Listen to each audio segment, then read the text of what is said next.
February 28, dapat may magawa po tayo na pampaswerte para ngayong darating na Marso, tayo po ay mas maging masagana ang pamumuhay mga bossing.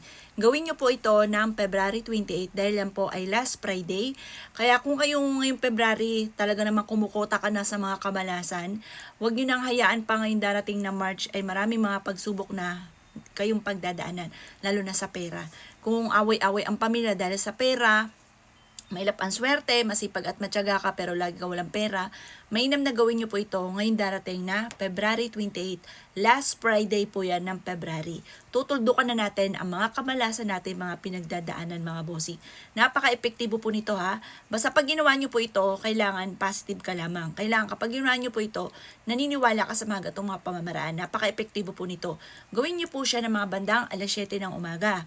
At pagkatapos, kumuha po kayo ng 5 piso. Kagaya itong aking hawak na to.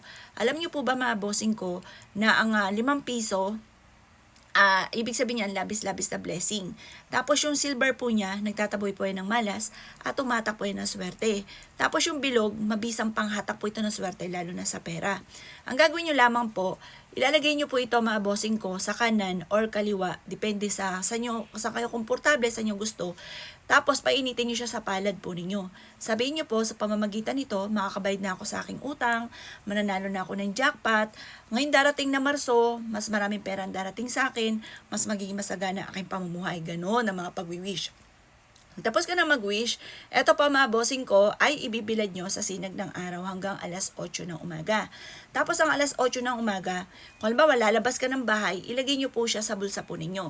Tapos pag umuwi ka na, ilagay nyo siya sa wallet po ninyo or kaya ilagay nyo siya sa ilalim ng inyo pong unan. Ang dulot ito ay napakaswerte. Very powerful po ito mga bossing ko, lalo na pagdating sa usapin ng kaperahan at saka proteksyon.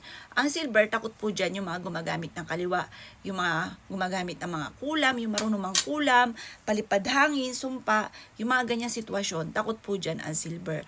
Kaya kung kayo po ay naniwala sa mga ganito, gumamit po kayo ng silver kasi nakakatulong po siya para layuan kayo ng mga toxic sa buhay po ninyo. Pangkalahatan na rin po siya. At syempre, ganun din tungkol sa usapin ng kaperahan. Gawin nyo po ito, mag-wish ka lang mula sa inyong pong puso. Kung ikaw po ay kumukota na sa mga kamalasan, lalo na sa pera, ngayong sumapit ang 2025 kasi di ba Pebrero pa lamang po ngayon. Malapit pa lang matapos ngayon darating na February 28. Gawin nyo na po ito. Napaka-epektibo po nito mga bossing. Kaya ako'y kininiwala at gagawin nyo po ito. Asya mga boss, good luck po sa ipulat.